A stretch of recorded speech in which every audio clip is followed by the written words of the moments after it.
Shalom teman-teman Komisi Remaja GKI Puri Indah. Selamat datang di Force Service pada hari ini.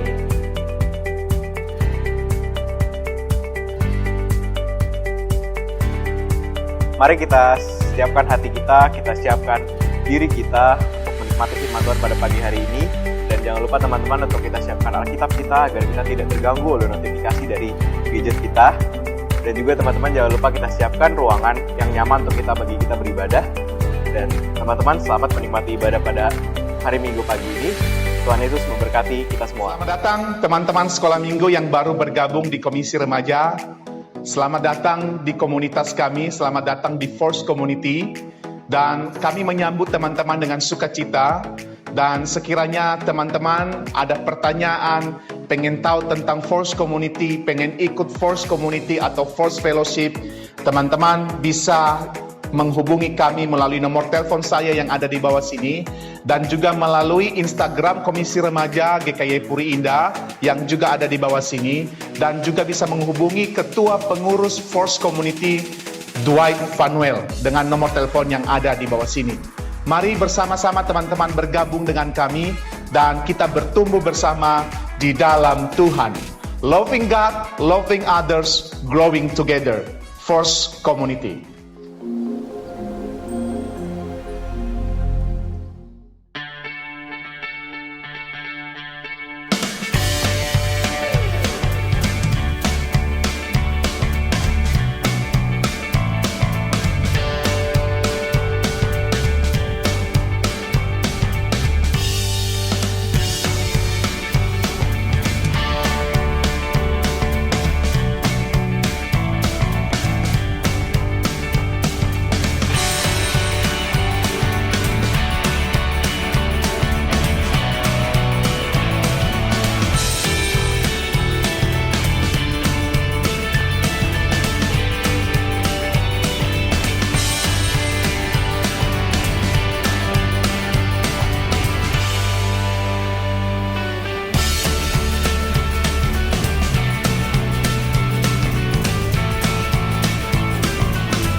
Selamat datang teman-teman sekolah minggu yang baru bergabung di Komisi Remaja.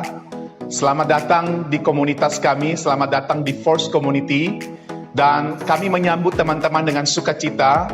Dan sekiranya teman-teman ada pertanyaan, pengen tahu tentang Force Community, pengen ikut Force Community atau Force Fellowship, teman-teman bisa menghubungi kami melalui nomor telepon saya yang ada di bawah sini dan juga melalui Instagram Komisi Remaja GKY Puri Indah yang juga ada di bawah sini, dan juga bisa menghubungi Ketua Pengurus Force Community Dwight Fanuel dengan nomor telepon yang ada di bawah sini.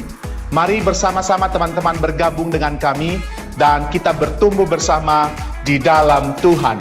Loving God, loving others, growing together. Force Community.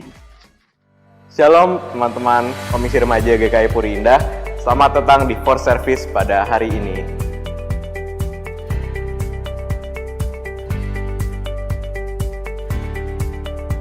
Mari kita siapkan hati kita siapkan diri kita untuk menikmati firman Tuhan pada pagi hari ini.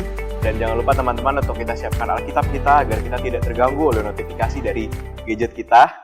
Dan juga teman-teman jangan lupa kita siapkan ruangan yang nyaman untuk bagi kita beribadah. Dan teman-teman selamat menikmati ibadah pada hari Minggu pagi ini. Tuhan Yesus memberkati kita semua. Salam, selamat pagi teman-teman. Kita berterima kasih kepada Allah yang selalu membuka ruang dan waktu bagi kita untuk menikmati Dia. Dan terutama sekalipun kita di rumah kita masing-masing, Tuhan masih memberikan kesempatan bagi kita untuk menikmati Dia melalui ibadah online pada pagi hari ini. Sebelum kita masuk di dalam ibadah kita teman-teman, mari kita mempersiapkan diri kita, mengambil waktu tenang di hadapan Allah. Mari kita mohon supaya Roh Kudus menyiapkan hati kita, sehingga ketika kita ada di ruang ibadah, di rumah kita masing-masing, betul-betul ada kerinduan di dalam diri kita untuk menikmati Allah. Ada sebuah gairah di dalam diri kita untuk merindukan Allah dalam hidup kita.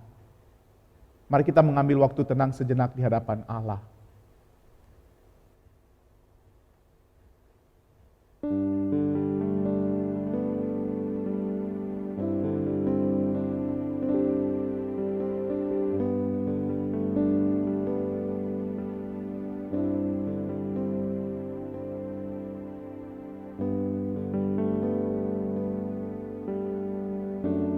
Terima kasih Tuhan, Engkau memberikan waktu bagi kami saat ini. Engkau menyediakan diri bagi kami untuk kami temui. Dan biarlah Roh Kudus-Mu mengatur hati kami, mengatur pikiran kami. Sehingga ketika kami duduk diam beribadah di rumah kami masing-masing, hati kami, pikiran kami tertuju kepada Allah. Terima kasih Tuhan. Kami persembahkan seluruh ibadah kami untuk kemuliaan Tuhan. Terpujilah Engkau Tuhan kami. Terpujilah Engkau, ya Yesus Kristus. Di dalam nama Juru Selamat kami, Yesus Kristus, kami menaikkan doa ini. Amin. Mari kita bersama-sama bangkit berdiri teman-teman. Mari kita tinggikan nama Tuhan. Terpujilah Tuhan. Mari kita nyanyikan pujian ini teman-teman dengan penuh sukacita dan beri tepuk tangan.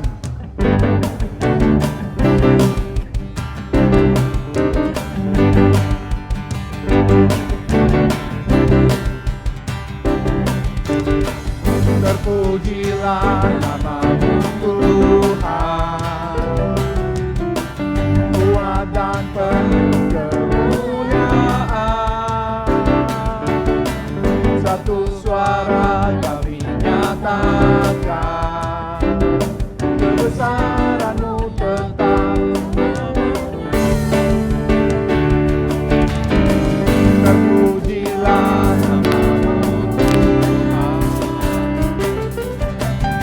ajaib dan penuh keagungan.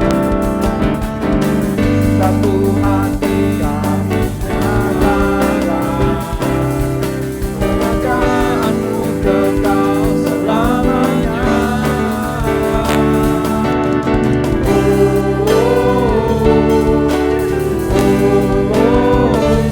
Engkaulah Raja atas dunia, yang menghancurkan hukum dan membebaskan jiwa. Kami bersorak bertepuk tangan. Engkau Tuhan percaya dan memerintah untuk selamanya. Terpujilah Tuhan.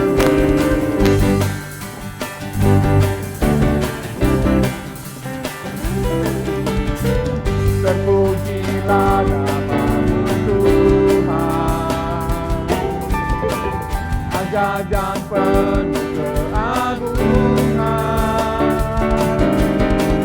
Satu hati kami nyatakan, kerajaan-Mu kekal selamanya.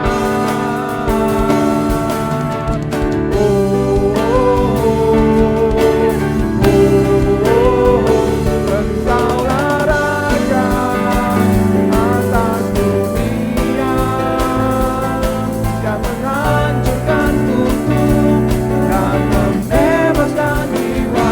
Kami bersorak bertepuk tangan. Engkau Tuhan percaya dan memerintah untuk Engkaulah Raja atas dunia, yang menghancurkan hukum dan membebaskan jiwa. Kami bersorak bertepuk tangan. Engkau Tuhan percaya dan memerintah untuk selamanya.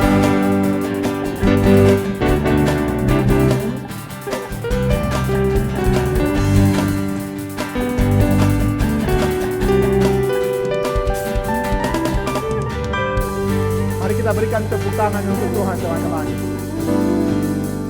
Tuhan, kiranya Engkau termulia.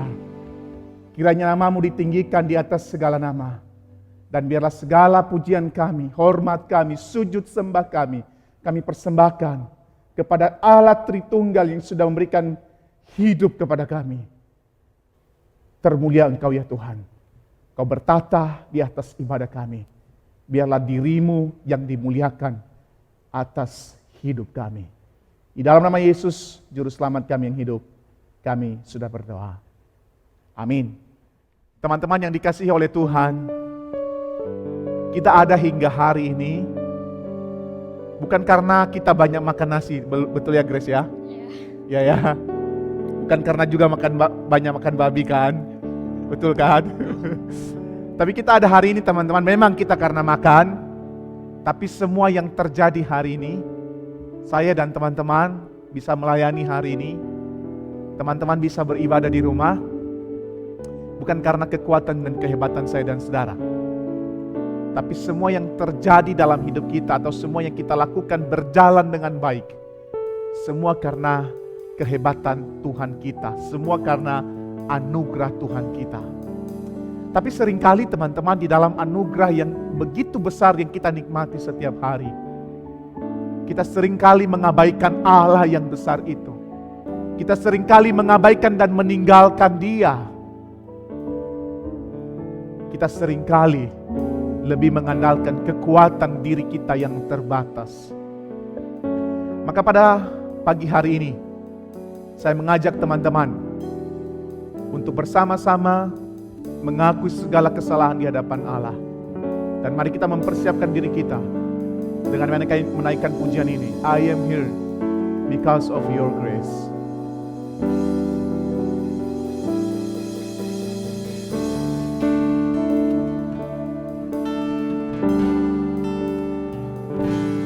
I am here because of your grace. I am here because of your love. Lord Jesus, I am so thankful for your grace abounds to me. I am here because of your grace. I am here because of your love, Lord Jesus. I am so thankful for your grace abounds to me. Thank you, Jesus.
Teman-teman, mari kita mengaku secara spesifik segala keadaan dan kegagalan kita di hadapan Allah.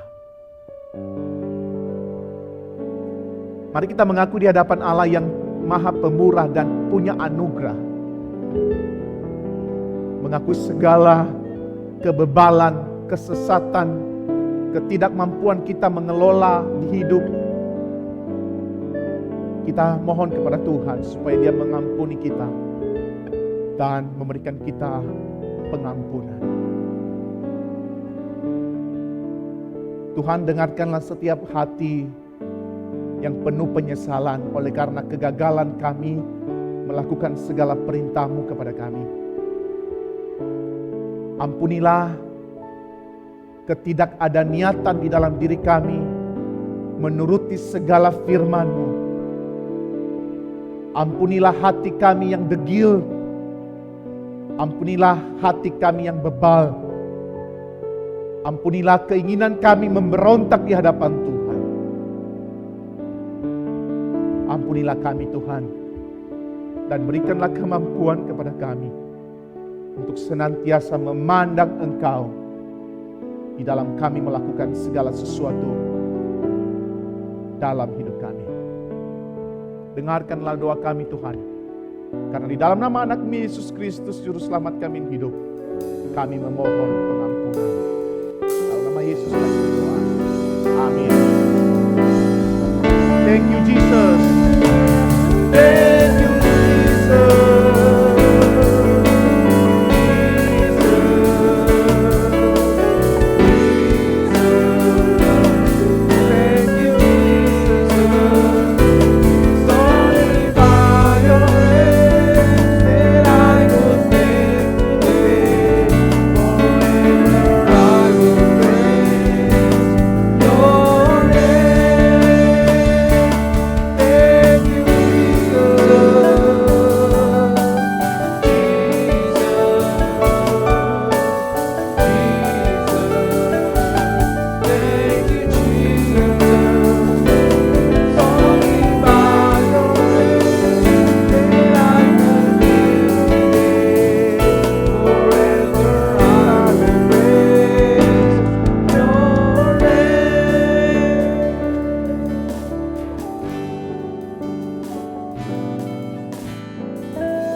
Mari kita bersama-sama berdiri teman-teman. Mari kita mengikrarkan pengakuan iman kita seturut dengan pengakuan iman rasuli yang berkata demikian. Aku percaya kepada Allah, Bapa yang Maha Kuasa, Khalik langit dan bumi, dan kepada Yesus Kristus anaknya yang tunggal Tuhan kita, yang dikandung dari Roh Kudus, lahir dari anak darah Maria, yang menderita sengsara di bawah pemerintahan Pontius Pilatus, disalibkan, mati dan dikuburkan, turun ke dalam kerajaan maut, pada hari yang ketiga bangkit dari antara orang mati, naik ke surga, duduk di sebelah kanan Allah, Bapa yang Maha Kuasa, dan dari sana Ia akan datang untuk menghakimi orang yang hidup dan yang mati. Aku percaya kepada Roh Kudus, Gereja yang kudus dan am, persekutuan orang kudus, pengampunan dosa, kebangkitan tubuh, dan hidup yang kekal.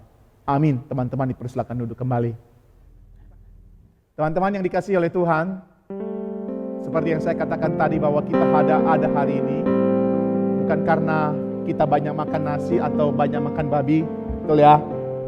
Tetapi semua yang terjadi hari ini, kita hidup hari ini, kita bernafas hari ini, kita bisa melakukan aktivitas kita hari ini, semua oleh karena berkat Allah yang luar biasa itu. Dan ketika Dia memberikan semua itu kepada kita teman-teman, bukan tanpa maksud dan tujuan. Dia mau kita hidup di dalam anugerah-Nya untuk kembali memuliakan Allah dari seluruh apa yang ada pada kita. Mari kita mempersiapkan diri kita mendengarkan firman Tuhan. Kita menaikkan pujian ini. Kau hiasi kehidupanku.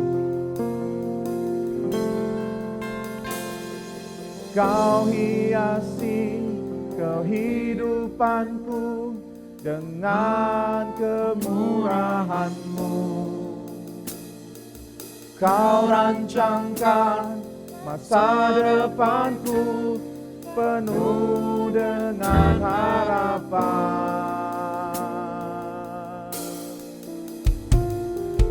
Kau hiasi kehidupanku dengan kemurahan-Mu. Kau rancangkan masa depanku dengan harapan. Aku ada saat ini, semua karena kasih-Mu. Aku hidup hari ini kemurahan-Mu. Terima kasih Yesus, Engkau sangat baik, amat baik bagiku. Kau hiasi kehidupanku dengan kemurahan-Mu. Kau rancangkan masa depanku penuh dengan harapan. Aku ada saat ini semuanya karena kasih-Mu. Aku hidup hari ini semua berkat kemurahan-Mu. Terima kasih Yesus, Engkau sangat baik, amat baik bagiku. Aku ada saat ini semuanya karena kasih-Mu. Aku hidup hari ini semua berkat kemurahan-Mu. Terima kasih Yesus, Engkau sangat baik, amat baik bagiku. Yesus, Engkau sangat baik, amat baik bagiku.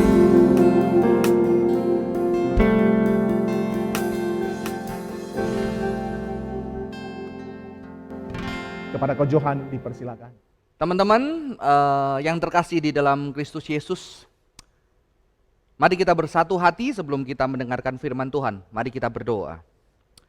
Kami bersyukur buat hari ini ya Tuhan, kami boleh beribadah kembali. Dimanapun kami berada hari ini, biarlah Tuhan boleh menyapa kami. Tuhan boleh menyentuh dan menjamah kami. Tuhan boleh mengubahkan kehidupan kami kembali di tempat kami masing-masing. Dan biarlah kebenaran firman Tuhan boleh membongkar batin kami. Kebenaran firman Tuhan boleh kembali menyejukkan jiwa kami. Dan kebenaran Tuhan boleh kembali menuntun kehidupan kami. Terima kasih Tuhan, kami serahkan pemberitaan ini ke dalam tangan Tuhan. Dalam nama Tuhan Yesus kami berdoa. Amin. Teman-teman, dimanapun kita berada, hari ini kita akan membicarakan sebuah tema living with purpose. Living with purpose. Bagaimana kita hidup bersama atau dengan sebuah tujuan. Mari kita membuka Alkitab kita 1 Korintus 9 ayat yang 24 sampai yang ke-27. Saya akan bacakan buat setiap kita. Tidak tahukah kamu bahwa dalam gelanggang pertandingan semua peserta turut berlari, tetapi bahwa hanya satu orang saja yang mendapat hadiah. Karena itu larilah dengan begitu rupa sehingga kamu memperolehnya. Tiap-tiap orang yang turut mengambil bagian dalam pertandingan menguasai dirinya dalam segala hal. Mereka berbuat demikian untuk memperoleh suatu mahkota yang fana, tetapi kita untuk memperoleh suatu mahkota yang abadi.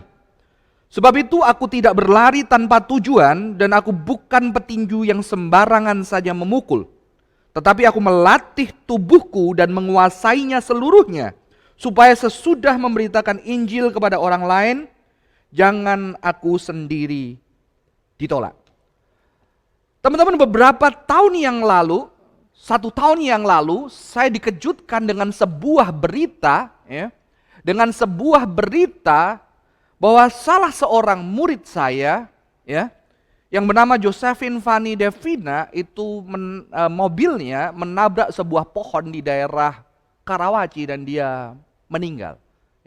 Dia baru lulus SMA, dia masih punya banyak cita-cita, Dia sekolah hukum di salah satu universitas swasta ternama di Jakarta.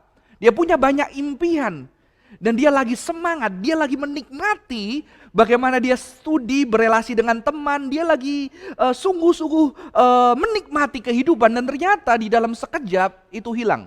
Dan itu cukup memukul saya.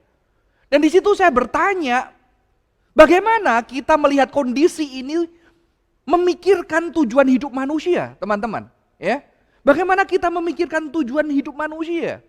Mungkin orang tuanya bertanya, anak ini masih muda sekali, masih baru lulus SMA, baru mulai kuliah, baru beberapa hari masuk, tapi ternyata tahu-tahu dia harus meninggal. Ya, padahal orang tuanya membesarkan dia sejak kecil, menyayangi, mengeluarkan banyak uang untuk dia, dan akhirnya ketika dia lulus SMA, dia meninggal dengan kondisi yang seperti itu, teman-teman.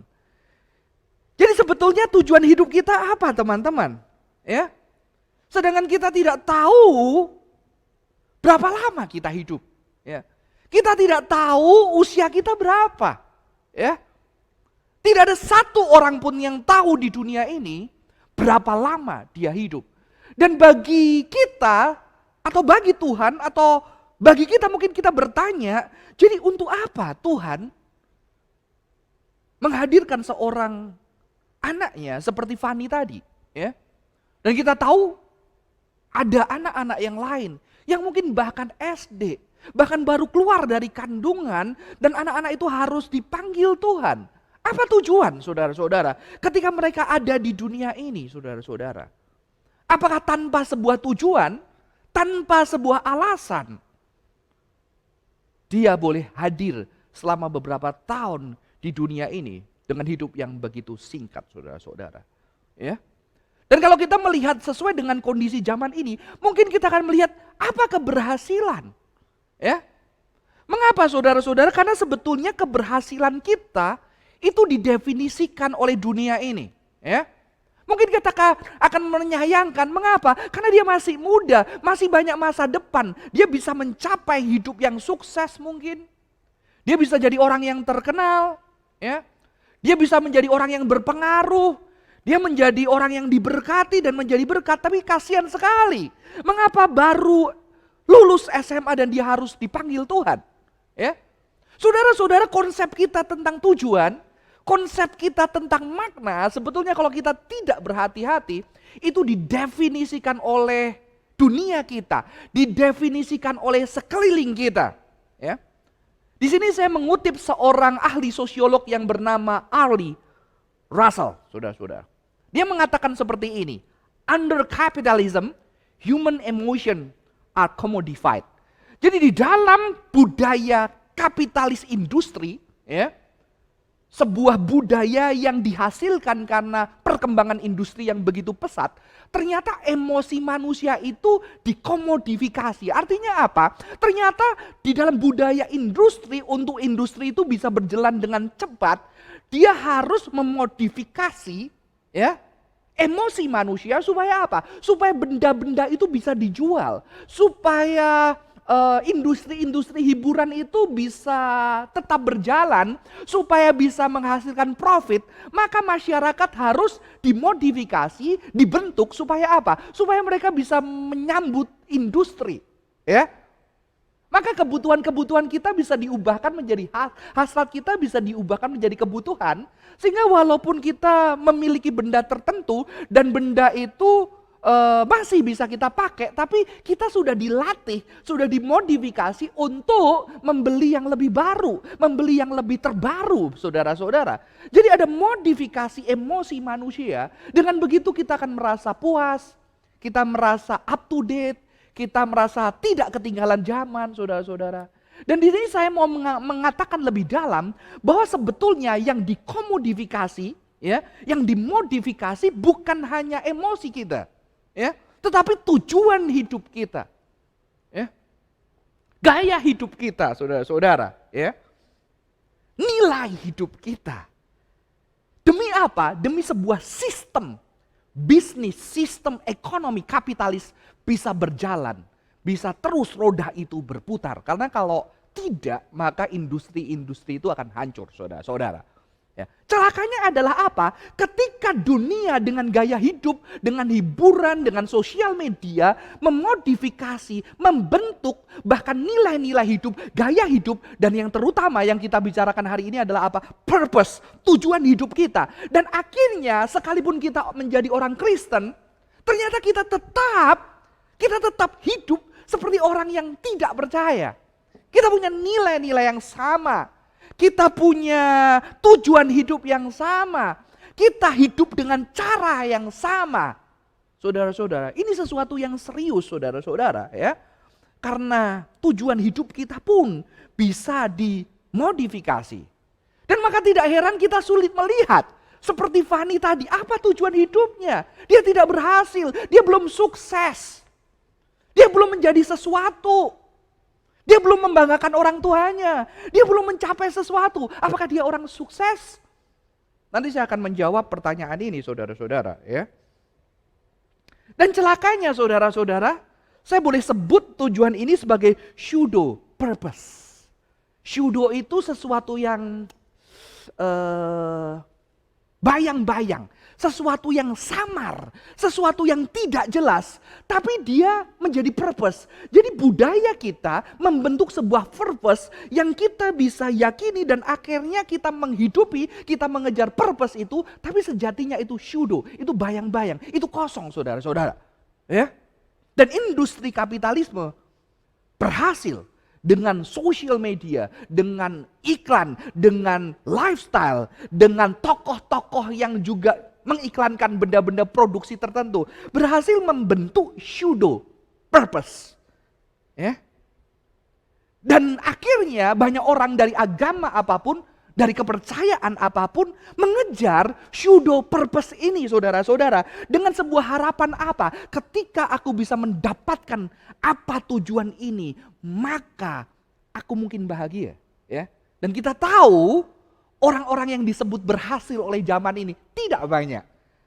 Hanya berapa orang yang dikatakan berhasil, masuk majalah, terkenal, dan dipuji banyak orang. Tidak banyak. Sehingga apa? Pseudo purpose ini justru membuat banyak orang akan merasa dirinya tidak berhasil.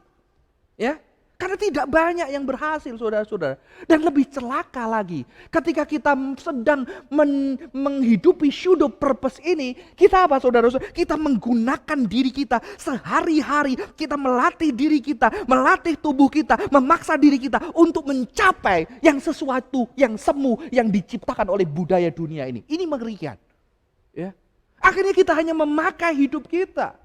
Untuk apa? Untuk kita gunakan mencapai purpose yang sebetulnya adalah bayang-bayang saudara-saudara. Orang, ya, banyak orang yang merasa ketika dia mencapai sesuatu, dia tidak merasakan seperti yang dia bayangkan ketika dia sudah mencapai hal itu saudara-saudara. Teman-teman, sebelum kita berbicara tentang living with purpose, hari ini saya ajak Anda semua justru untuk mengkritisi purpose. Ya, mengkritisi purpose, konsep purpose yang kita yakini, yang banyak orang yakini selama ini. Jangan-jangan justru konsep purpose itu adalah pseudo purpose.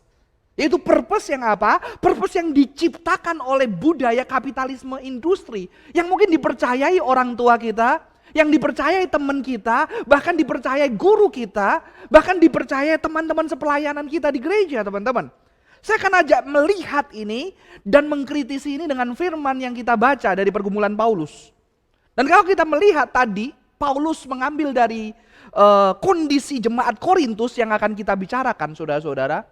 Di jemaat Korintus itu orang-orang percaya hidup di tengah budaya yang kontemporer. Masyarakat yang sangat maju sekali. Kota Korintus sangat maju. Kota Yunani yang cukup terkenal. Ya. Tetapi bagaimana orang Kristen di Korintus saudara-saudara? Ternyata mereka hidup di dalam percabulan. Ya. Ada anak yang tidur dengan ibu tirinya. Ya. Ada anak yang berhubungan dengan para pelacur bakti, ya, pelacur-pelacur yang ada di kuil-kuil penyembahan berhala. Dan lebih mengerikan, ada orang-orang di gereja yang mengatakan, it's okay. Mengapa? Karena kita sudah merdeka. Jadi kita bisa menggunakan kemerdekaan kita, ya, bisa menggunakan kemerdekaan kita untuk melakukan kebebasan. Karena kita sudah dimerdekakan di dalam Kristus. Saudara-saudara, saya percaya pengaruh budaya Korintus sangat besar untuk jemaat pada masa itu. Mungkin mereka begitu, mengapa? Karena mereka harus berelasi dengan orang-orang di luar sana. Dan ketika mereka berelasi, mereka berdagang, berbisnis, bersosialisasi. Di situ gaya hidup dunia itu masuk di dalam pemikiran mereka. Jemaat Korintus akhirnya menjadi punya nilai yang sama. Sehingga mereka menggunakan hidupnya untuk melakukan semua itu yang sebetulnya dikritik oleh Paulus. Teman-teman kalau tahu ayat yang mengatakan tubuhmu adalah bait Roh Kudus, itu adalah yang ayat di dalam Korintus yang digunakan Paulus untuk mengkritik cara hidup jemaat pada masa itu. Ya, Paulus menegur gaya hidup ini.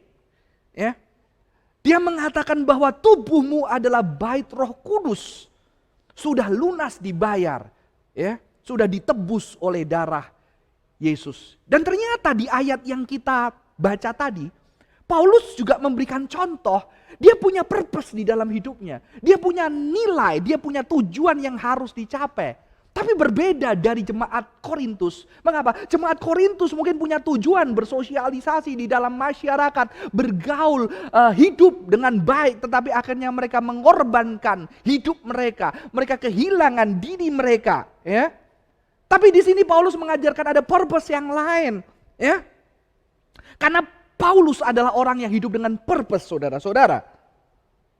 Dan uniknya, Paulus menggunakan pagan lifestyle. Ya, kalau dari ayat yang kita baca tadi, Paulus menggunakan istilah apa? Ada pelari maraton, itu budaya Yunani, pelari. Ada petinju, itu juga budaya Yunani, karena sport itu berkembang di dalam budaya Yunani. Paulus menggunakan kisah pagan, tapi untuk menjelaskan konsep purpose yang sebetulnya alkitabiah, saudara-saudara. Dan hari ini saya akan mengajak kita untuk merenungkan kembali supaya apa? Supaya bahkan konsep purpose kita yang kita hidupi jangan menjadi seperti dunia di tempat kita hidup. Tetapi konsep purpose kita justru sesuai dengan firman Tuhan. Dan Anda akan membandingkan nanti apa bedanya, saudara-saudara. Ya. Saya mengatakan tadi konsep purpose dunia, saudara, sebetulnya justru ketika seseorang mengejar purpose-nya, dan purpose itu pseudo diciptakan oleh budaya masyarakat gaya hidup, ternyata dia akhirnya kehilangan dirinya. Dia kehilangan dirinya mengapa? Karena dia memperbudak hari-harinya, memperbudak kesehariannya untuk mencapai tujuan nilai-nilai itu. Ya. Di satu sekolah saya mengajar anak high, ya. High itu di satu sekolah swasta di Jakarta, ya. Anak yang memang dikelompokkan dia anak-anak yang terbaik, nilai-nilainya terbaik, bukan yang high tidak baik. Ada yang baik juga, banyak yang baik juga, tetapi ada yang pengelompokan yang khusus itu, saudara-saudara. Dan ternyata ketika saya mengajar mereka, saya mengatakan, jangan sampai kamu lupa, ya. Ketika kehidupan itu tidak cuma belajar. Belajar itu tidak cuma nilai-nilai, tetapi belajar itu juga ketika kamu berelasi dengan orang lain. Kamu belajar hidup bersama dengan orang lain. Dan itu juga penting sebetulnya. Belajar bersahabat, belajar berteman, belajar bermain, berelasi. Ya. Dan ada seorang anak yang datang kepada saya. Setelah kelas 12 dia mengatakan, waduh Pak, saya baru sadar ya. Selama ini saya berelasi sama teman-teman untuk ngerjain tugas. Saya ketemu sama teman-teman untuk ngomongin tugas. Saya pulang ke rumah, hari-hari saya isi dengan tugas. Dan saya baru sadar, saya nggak ada waktu untuk berelasi dengan dekat. Ya, saya nggak ada waktu untuk bersahabat. Saya tidak ada waktu untuk bersenang-senang, berbahagia bersama dengan teman saya, saudara-saudara. Saudara-saudara apa? Mengapa? Karena dia melihat tujuan hidup itu adalah nilai yang diciptakan budaya kita. Nilai yang terbaik, ya, prestasi yang terbaik, juara satu. Sehingga dia apa? Dia memperbudak hari-harinya. Dia menjadi seolah-olah memaksa dirinya untuk mencapai tujuan yang sebetulnya itu pseudo. Itu bayang-bayang, saudara-saudara. Bahkan saya akan mengatakan itu kosong. Sudah saya akan kasih contoh teman-teman, ya. Tujuan akan cari contoh satu film, ya. Kalau kita pernah nonton ada yang namanya film Dragon Warrior, ya. Kung Fu Panda. Kalau kita lihat film ini saudara-saudara, ya, ada seekor atau seorang ya, namanya Po ya. Teman-teman, ada seekor panda gitu ya, yang badannya gemuk sekali dan ternyata dia dipilih, katanya dia akan menjadi Dragon Warrior. Ya. Maka dia melatih dirinya, dia memaksa dirinya, dia semangat sekali, dia excited sekali, dia paksa dirinya, dia latihan dan selalu gagal. Ya. Dan justru selalu gagal, dia mengecewakan teman-temannya, dia mengecewakan sifunya, master sifu, dia juga kecewa dengan dirinya sendiri. Di situ dia kehilangan dirinya. Mengapa saudara-saudara? Karena dia punya sebuah konsep tentang Dragon Warrior. Dan saya mengatakan ini adalah satu konsep yang pseudo. Yang diciptakan orang Dragon Warrior itu nggak boleh gemuk. Gitu ya. Dragon Warrior itu serius wajahnya. Dragon Warrior itu nggak kayak kamu begitu ya. Nggak bisa suka makan, harus latihan, harus berotot. Kamu itu nggak cocok. Dan akhirnya dia kehilangan diri sejatinya, saudara-saudara. Ya. Saudara, film ini sebetulnya diambil dari filsafat Zen Buddhism, tapi saya tidak akan membahas itu. Dan yang paling menarik saya adalah seperti di gambar yang teman-teman lihat gitu ya. Itu ada scroll. Ya, barang siapa sudah berhasil layak mendapatkan scroll itu, scroll untuk Dragon Warrior. Dan akhirnya apa yang terjadi saudara-saudara? Apa yang terjadi? Ya, kita saksikan video berikut ini, saudara.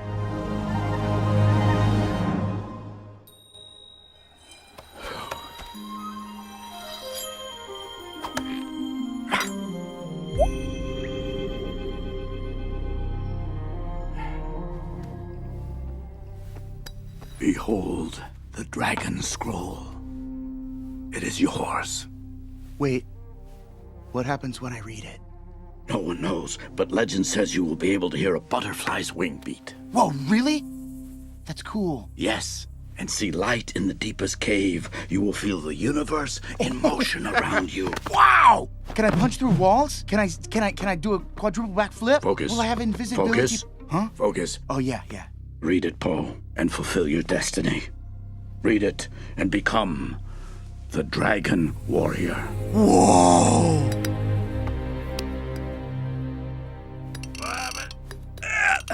It's impossible to open. Okay, come on, baby. Come on now. Thank you. Probably loosened it up for you though. Okay, here goes.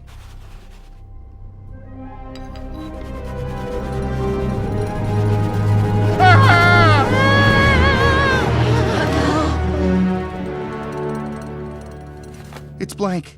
What? Here, look. No, I am forbidden to look upon.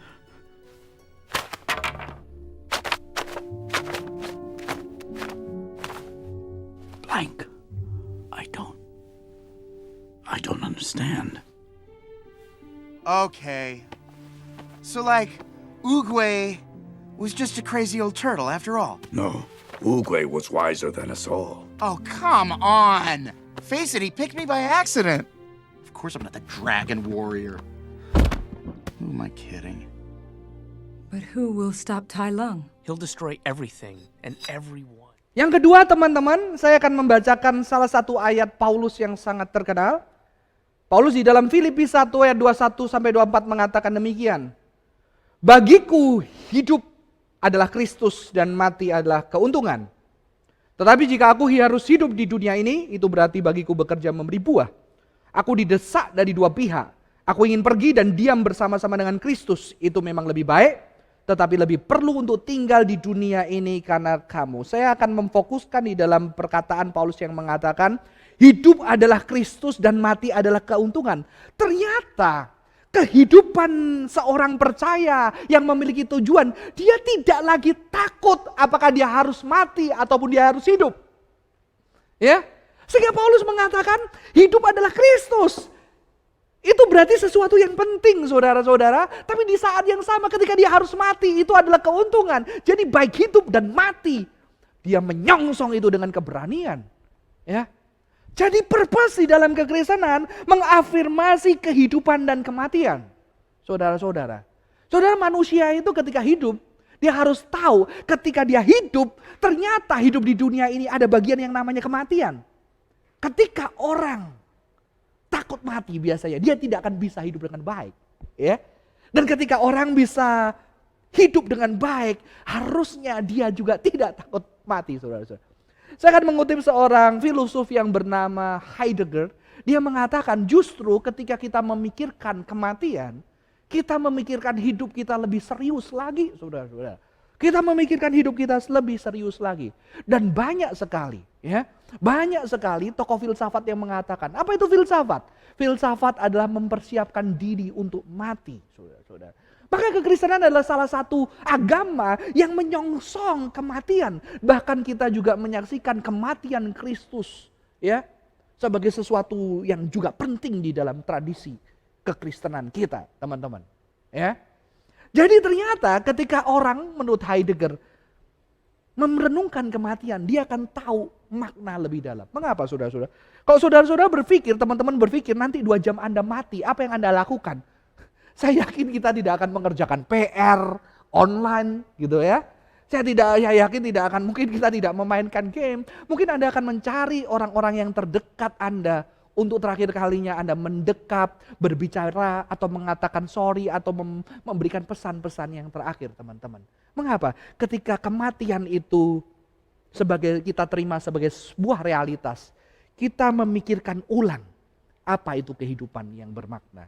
Dan luar biasanya Paulus, ya, purpose di dalam kekristenan adalah apa? Dia mengafirmasi kehidupan dan kematian. Jadi baik hidup, baik mati, semua ada di dalam Kristus. Amin. Ini sesuatu yang bagi saya sangat powerful. Dan yang terakhir, teman-teman, ya, ternyata purpose di dalam perspektif Alkitab, kalau kita lihat dari ayat-ayat yang kita baca tadi, teman-teman, ayat yang kita baca tadi konteksnya adalah penginjilan, pemberitaan Injil, ya, pemberitaan Injil. Konteks ketika Paulus berbicara di dalam Korintus dan Filipi adalah pemberitaan Injil, dan kita tahu Injil itu adalah kasih Kristus. Karena kasih Allah yang begitu besar akan dunia ini, sehingga dia mengaruniakan anaknya yang tunggal di dalam Kristus.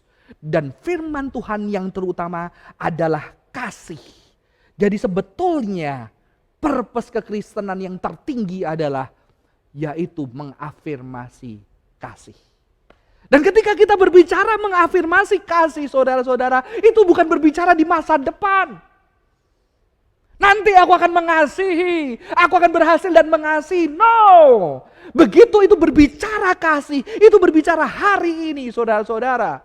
Sehingga ketika engkau ingin jadi orang berhasil, ketika engkau pengen punya tujuan hidup, apa tujuan hidupmu? Dan menurut Alkitab, kehendak yang tertinggi dari Tuhan yang mau adalah mengasihi Tuhan, mengasihi sesama, dan mengasihi diri. Dan apakah itu harus menunggu engkau 10 tahun lagi menjadi orang sukses? 20 tahun lagi menjadi orang sukses, baru engkau bisa mengasihi. Dengan begitu saya bisa menyatakan, Josephine Fanny Devina adalah orang yang bisa mencapai purpose-nya. Ini foto dia di retreat terakhir yang saya pimpin, saudara-saudara. Ya, 2 minggu sebelum dia kecelakaan, dia ada ngobrol bersama saya 2 kali. Dan di dalam ngobrol itu dia menceritakan kisah hidupnya mulai dari kecil sampai dia dewasa. Dan dia juga menceritakan di mana hatinya tidak rela ketika ada teman-teman yang sendirian, yang tidak punya teman. Dia selalu sediakan waktu buat teman-teman itu. Ada kalanya dia kecewa dengan teman, ya, ketika dia merasa ditinggalkan. Tetapi akhirnya dia juga bisa membuka diri. Ketika ngobrol sama saya, dia sudah mulai membuka diri bersama teman-temannya juga, saudara-saudara. Dan dia sudah mulai berbahagia. Dan saya ingat terakhir kali kami bertemu di atas satu toko buku di daerah Karawaci, teman-teman. Kita berdoa bersama-sama dan dia merasakan dia habis ikut satu retreat pemulihan batin, saudara-saudara, dan dia merasakan sungguh indah dan dia melihat kehidupan indah. Dan ternyata dia Itu pertemuan terakhir saya. Dan kami berdoa bersama-sama. Dia menangis, saya pun menangis. Saya ingat sekali tempat itu. Kami menangis berdua dan saya melihat Tuhan bekerja melalui dia. Ya, ada kasih di dalam hidupnya. Sehingga ketika dia dipanggil Tuhan, ada kesedihan. Tapi juga ada keindahan melihat apa. Ternyata sampai walaupun dia baru SMA, kelas 12 sudah lulus dia meninggal. Dia tetap sampai akhir hidupnya mengafirmasi kasih, saudara-saudara. Ya, teman-teman. Dan itu menjadi sebuah kekuatan. Sehingga orang boleh mengatakan, buat apa dia hidup? Ya, begitu singkatnya. Tapi apakah dia orang yang berhasil mencapai tujuannya? Saya bilang mengatakan dia mencapai tujuannya. Kenapa? Karena sampai akhir hidupnya dia mengafirmasi kasih. Jadi teman-teman jangan kamu taruh tujuan di sana. Kamu boleh punya cita-cita. Kamu punya impian jadi orang sukses, jadi orang terkenal, jadi kaya. Tetapi yang terutama di dalam keseharianmu. Apakah kamu belajar mengasihi orang lain, mengasihi Tuhan, dan mengasihi dirimu, teman-teman. Apakah engkau belajar untuk itu? Dan itulah yang terpenting. Dan apa ketika engkau memikirkan masa depan? Suatu di masa depan, ketika engkau mencapai semua itu, kasih Tuhan juga semakin besar. Yang sudah kau hidupi setiap harinya, semakin bisa dinikmati oleh banyak orang yang membutuhkan kasih Tuhan. Dan itulah tujuan kekristenan. Saya akan akhiri dengan sebuah kutipan dari Teresa. Yesterday is gone. Tomorrow has not yet come. We have only today. Masa lalu sudah pergi. Yang baru belum datang. Kita punya hanya sekarang. Marilah kita mengasihi.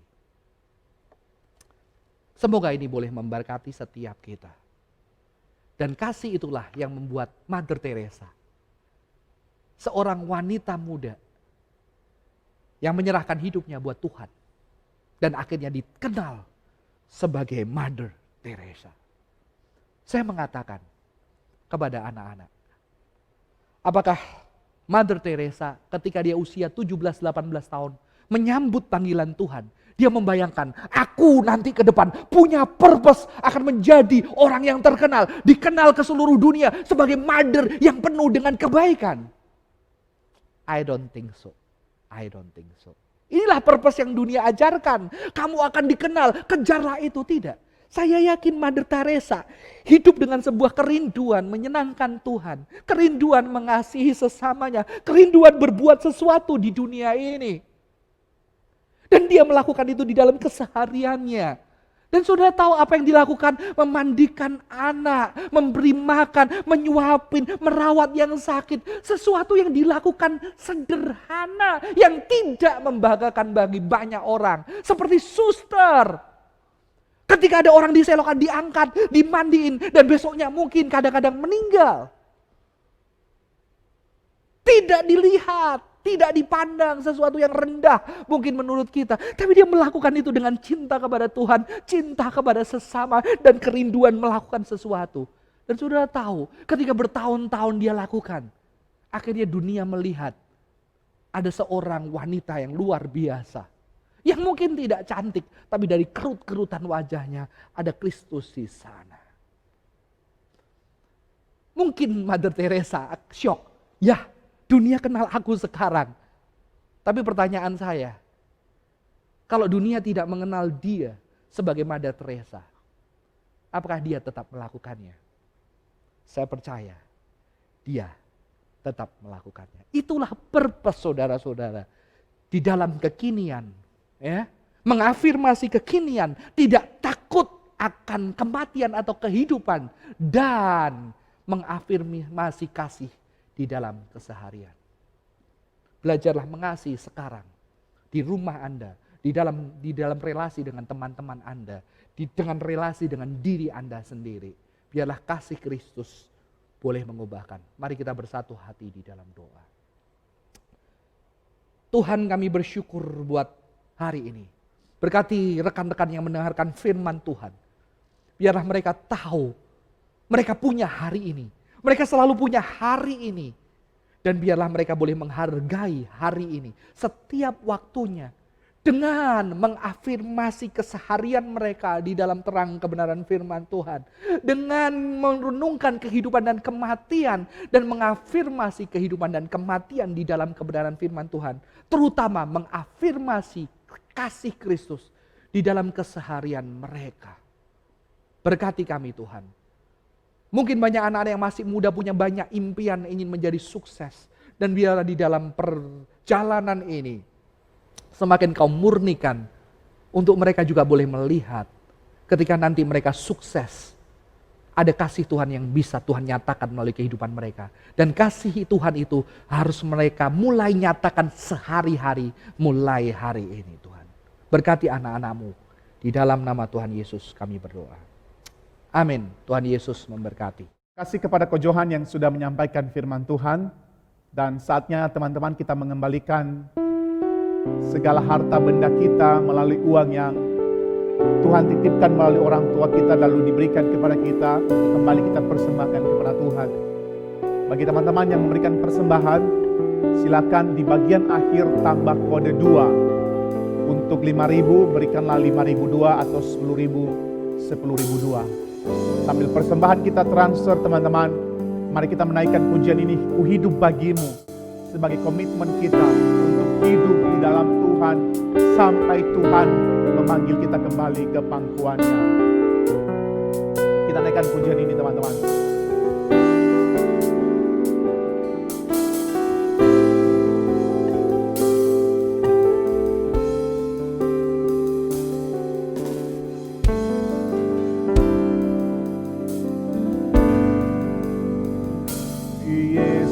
Kau kebenaran yang menyelamatkanku, Kau memberikanku hidup dan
selama ku hidup, kalau ku hidup. Kalau ku hidup bagimu, hatiku tetap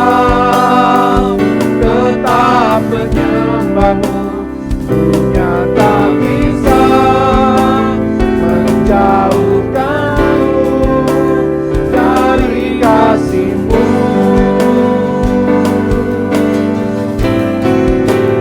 Selama ku hidup bagimu, mataku tetap memandangmu. Dunia tak bisa menjauhkanku dari kasih-Mu.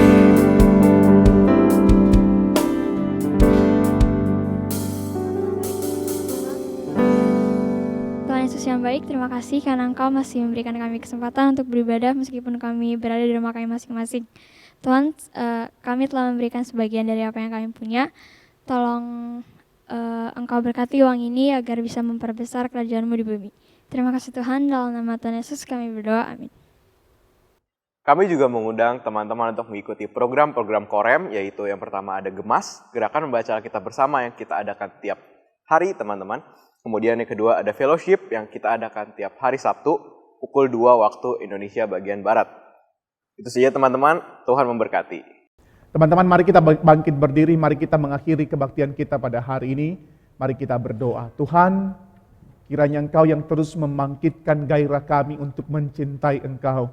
Engkau membangkitkan gairah kami untuk terus ikut Engkau dimanapun Engkau bawa kami. Bangkitkanlah semangat kami untuk mencintai Tuhan sepenuh hati kami. Dan saatnya kami selesai beribadah kembali kepada kehidupan kami masing-masing. Kami mohon kepada Tuhan, kiranya Engkau memberkati kami. Kiranya kasih daripada Allah Bapa, anugerah daripada Yesus Kristus, pertolongan daripada Roh Kudus, senantiasa bersama dengan kita dari hari ini sampai Maranatha Tuhan Yesus datang kembali. Amin. Teman-teman, saat teduh Tuhan Yesus memberkati. Selamat hari Minggu.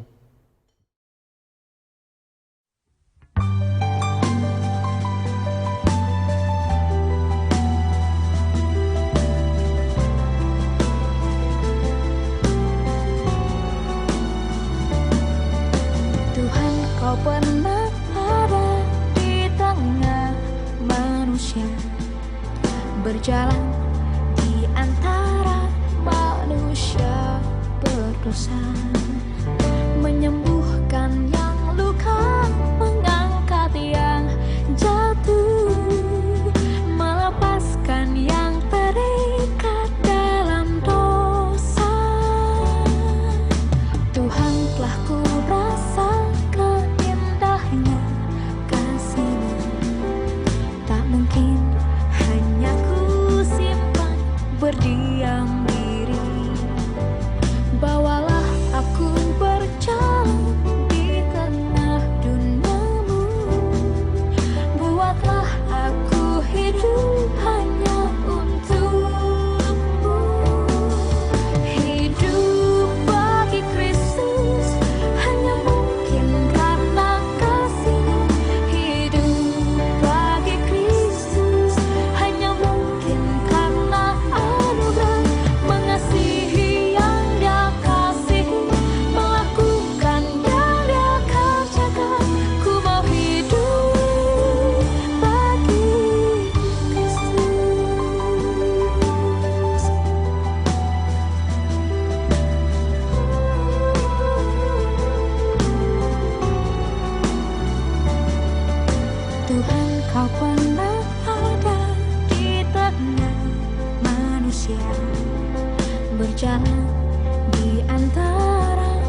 You call me out upon the waters, the great unknown, where feet may fail.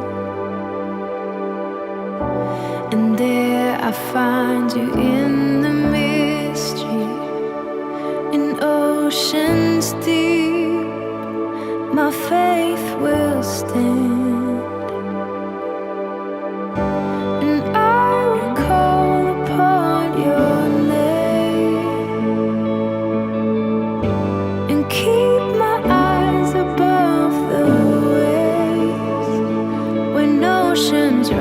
My soul will rest in your embrace, for I am yours. You are mine.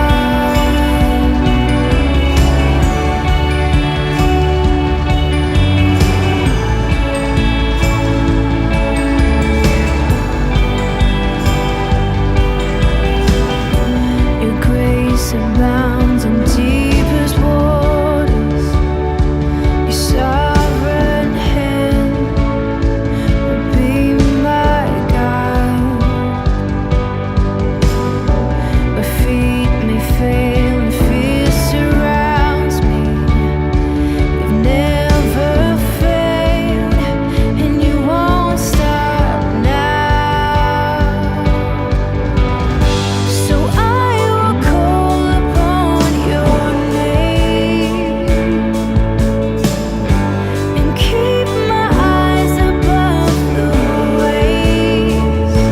When oceans rise, my soul will rest in your embrace, for I am yours, and you are mine.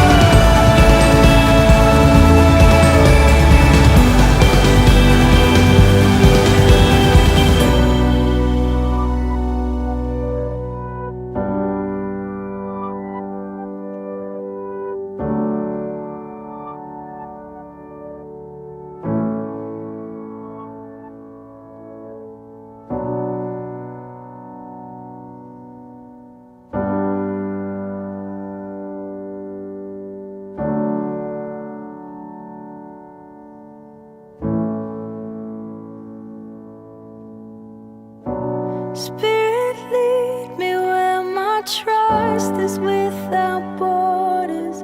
Let me walk upon the waters wherever you would call me. Take me deeper than my feet could ever wander, and my faith will be made stronger in the presence of my Savior. Spirit, lead me where my trust is without borders. Let me walk upon the waters wherever you would call me.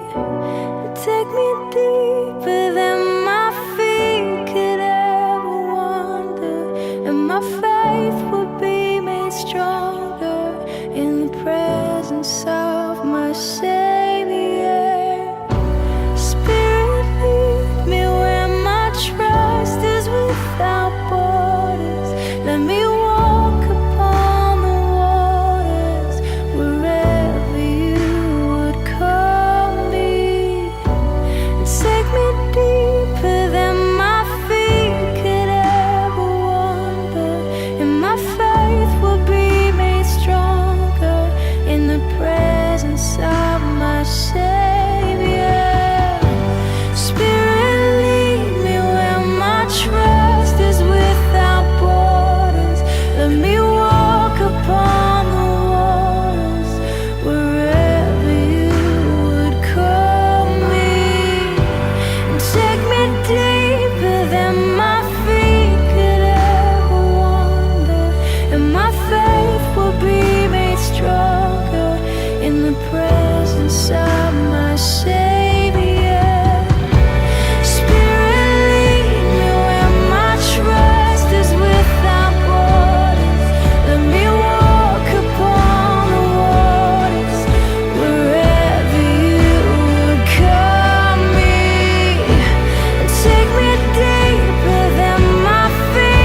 my soul.